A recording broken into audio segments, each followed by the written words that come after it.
রাতের সীমান্তে বাতাসে অদ্ভুত এক নীরবতা। পাথরঘাটার নদী পাড়ে দাঁড়িয়ে এক বৃদ্ধ চাষি ধীরে বলে উঠলেন, এদিকের বাতাসটা আজ ভারী গরম মনে হয়। দূরের আকাশে কোথাও ঝলসে উঠছে এক খণ্ড আগুনের রেখা। ভারতের মিসাইল স্টেটের আলো, কিন্তু এই আলো শুধু আকাশ নয়, পুরো দক্ষিণ এশিয়ার রাজনীতিক আকাশও উত্তপ্ত করে তুলেছে। ভারতের সংবাদ মাধ্যমে তখন গর্জন, বাংলাদেশে অভিযান করা উচিত, শিলিগুড়ি করিডোরকে প্রশস্ত করতে হবে। কিন্তু এই গর্জনের মাঝেই হঠাৎই ভারতের এক অংশ থেকে শোনা গেল ভিন্ন সুর। না, ভারত বাংলাদেশে আক্রমণ করবে না, কারণ সেটা আত্মঘাতী হবে। দক্ষিণ ভারতের এক শতবর্ষী সংবাদপত্র মাতৃভূমি এই নিয়ে প্রকাশ করেছে বিশদ বিশ্লেষণ, যেখানে তারা দেখিয়েছে কেন ভারত যতই রাগ দেখাক না কেন শেষ পর্যন্ত বাংলাদেশে সামরিক অভিযান চালাতে পারবে না। ভারতের গণমাধ্যম ও রাজনীতিকদের এক অংশ যখন বাংলাদেশ বিরোধী বক্তব্যে মেতে উঠেছে, শিলিগুড়ি বাঁচাও, ত্রিপুরা রক্ষা করো, তখনই ভারতের ভেতরেই শুরু হয়েছে বিশ্লেষণের ঝড়। মাতৃভূমির সম্পাদকীয় বলেছে, বাংলাদেশে আক্রমণ মানে ভারতের পূর্বাঞ্চলকে অস্থিতিশীল করে তোলা। কারণ ভারত বাংলাদেশের সম্পর্ক শুধুই সীমান্তের নয়, এটি এক গভীর সাংস্কৃতিক ও অর্থনৈতিক বন্ধন। বাংলাদেশে অস্থিতিশীলতা মানে ভারতের উত্তর পূর্বাঞ্চলে রাজনৈতিক ও বাণিজ্যিক শৃঙ্খল ভেঙে যাওয়া। অর্থাৎ ভারত যদি যুদ্ধ শুরু করে, তবে সেটা হবে নিজের হাতে নিজের শিরা কাটা।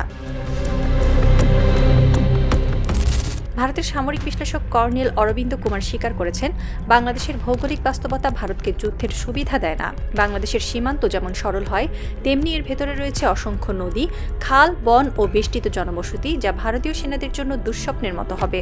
আর ইতিহাসও সাক্ষী, আমেরিকা ভিয়েতনাম জিততে পারেনি, সোভিয়েত আফগানিস্তানে হেরে ফিরেছে, ইরাকও কখনো মাটির সন্তানদের হারাতে পারেনি। বাংলাদেশও তেমনই। এখানে লড়াই মানে শুধু সেনাদের সঙ্গে নয়, গোটা জাতির সঙ্গে। এক ভারতীয় প্রতিরক্ষা বিশেষজ্ঞ লিখেছেন, বাংলাদেশের মাটি দখল করা যায় না, কারণ এখানে প্রতিটি মানুষের বুকেই সীমান্ত খোদাই করা। ভারতের অভ্যন্তরে এখন অর্থনৈতিক মন্দা, কৃষক বিক্ষোভ, ধর্মীয় বিভাজন, আর তার ওপর পশ্চিমবঙ্গ ও আসামের ভোটের রাজনীতি। মোদী সরকার জানে, বাংলাদেশের সঙ্গে যুদ্ধ মানে এই জটিলতা আরও বেড়ে যাওয়া। মাতৃভূমির প্রতিবেদনে বলা হয়েছে, নরেন্দ্র মোদীর সিদ্ধান্ত নেওয়ার একমাত্র মাপকাঠি হল রাজনৈতিক লাভ। যদি যুদ্ধ তাকে ভোটে সাহায্য করে, তবেই সে তা করবে। কিন্তু এই মুহূর্তে বাংলাদেশের সঙ্গে যুদ্ধের কোনো রাজনৈতিক লাভ নেই, বরং ঝুঁকি আছে। কারণ একবার সংঘাত শুরু হলে আন্তর্জাতিক মহল হস্তক্ষেপ করবে, বিশেষ করে যুক্তরাষ্ট্র, চীন, এমনকি ইসলামিক দেশগুলোও। এতে ভারত দক্ষিণ এশিয়ার স্থিতিশীল শক্তি হিসেবে নিজের ভাবমূর্তি হারাবে। প্রতিবেদন অনুযায়ী ভারতের সবচেয়ে বড় ভয় পাকিস্তান। কারণ যদি বাংলাদেশে ভারত হামলা চালায়, পাকিস্তান নিশ্চুপ থাকবে না। সরাসরি না হলেও ইনডাইরেক্ট সাপোর্ট, অস্ত্র, গোয়েন্দা তথ্য কিংবা ড্রোন সবকিছুই পাঠাবে ইসলামাবাদ। মাতৃভূমি লিখেছে, পাকিস্তানের কাছে এখন প্রায় 170টি পারমাণবিক ওয়ারহেড রয়েছে এবং এই সংখ্যা 2030 সালের মধ্যে 250 ছাড়িয়ে যেতে পারে। এটা ভারত জানে। আর সে কারণে দিল্লি চায় না কোনোভাবে দক্ষিণ এশিয়ার নিউক্লিয়ার প্রতিরোধের জালে জড়িয়ে পড়ুক। ডোনাল্ড ট্রাম্প একবার বলেছিলেন, 2019 সালের সংঘাতের সময় পাকিস্তান এবং ভারত দুজনেই পারমাণবিক হামলার প্রস্তুতি নিয়েছিল। আমি সেটা থামাই। এই স্মৃতি এখনও ভারতীয় সামরিক চেতনায় ভয় হয়ে আছে।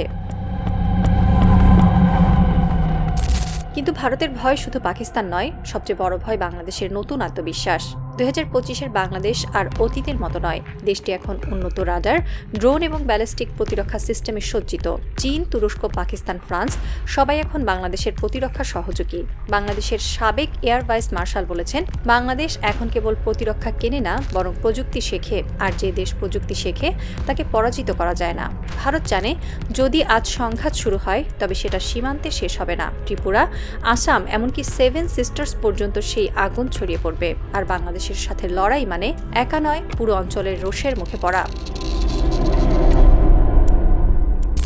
মাতৃভূমির প্রতিবেদনে এক গুরুত্বপূর্ণ অংশে বলা হয়েছে, ভারতের ভেতরে বর্তমানে এমন শক্তিশালী মুসলিম জনসংখ্যা ও অর্থনৈতিক সংযোগ রয়েছে, যা যুদ্ধের প্রেক্ষাপটে ভেতরের বিদ্রোহে পরিণত হতে পারে। এটি ভারতের সবচেয়ে বড় ভয়। অর্থাৎ বাংলাদেশে হামলা মানে ভারতের মুসলিম ও উত্তর পূর্বাঞ্চলের রাজনীতিকে অস্থিতিশীল করে তোলা। তাই যুদ্ধ নয়, কূটনীতি, এটাই এখন দিল্লির একমাত্র পথ। কিন্তু মোদীর দল ভিন্নভাবে ভাবে।